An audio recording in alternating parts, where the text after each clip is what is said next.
A reading from the Holy Gospel according to John. Jesus said to his disciples, "Peace I leave with you. My peace I give to you. Not as the world gives do I give it to you. Do not let your hearts be troubled or afraid. You heard me tell you, I am going away and I will come back to you. If you loved me, you would rejoice that I am going to the Father. For the Father is greater than I. And now I have told you this before it happens, so that when it happens, you may believe."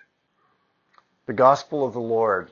I love these words. I don't know about you, but when we hear the words of Jesus, they resonate. They're truth of God. They excite us at times, and they give us this hope that we don't always have. And one of the things he says here, I think, is really important.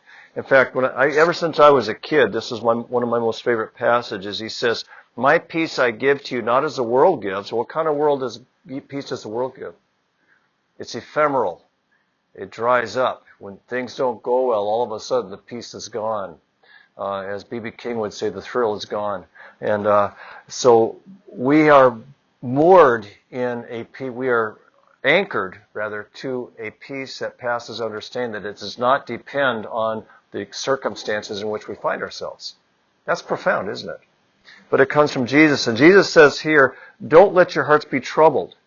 And we can fight the peace that God has for us. In fact, Paul puts it this way: let us labor to enter into the rest. So sometimes the peace is there, but you still have to work for it.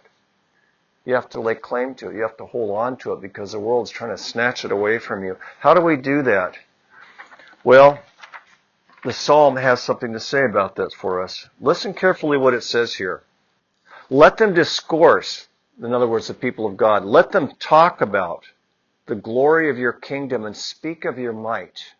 We have to talk about it to one another. We have to engage ourselves. We have to meditate on these promises that God has given us and the glory that God has bestowed upon us. Then look what it says next. Making known to men your might and the glorious splendor of your kingdom. In other words, if you meditate on these things yourselves, if you talk to one another, those who are close to about what God is doing in your life and the promises that He gives you, the peace that comes without the peace that passes understanding, all these sorts of things, if these are on your mind and your heart, what are you going to speak to other people? You will be speaking the glorious wonders of the kingdom of God because it's in your mind and in your heart. When I was a Lutheran pastor, they taught me in seminary that for every minute in a sermon, you need to invest an hour of study. We had short sermons. No. In other words, if you wanted to give a 15-minute sermon, you're supposed to do all the scholarship and all the reading and all the commentaries and this and that. That's not what this is saying. This is saying engage God in your heart. When I prepare a homily like today, and this is just me speaking, when I prepare a homily like today, I just think about it. I say, well, how does God do this in my life?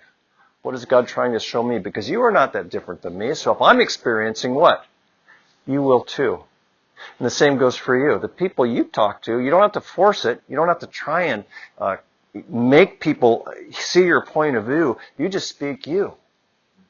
If you're engaged with God, if you're loving God, if you're walking, if you're trying to find the way that God can give you that peace that passes understanding, your words, you may just have 2 words to say, but they're going to be so much more powerful than somebody that's spent years and years trying to figure out the right exact word to use in a sentence. Speak your heart, and God will speak through you.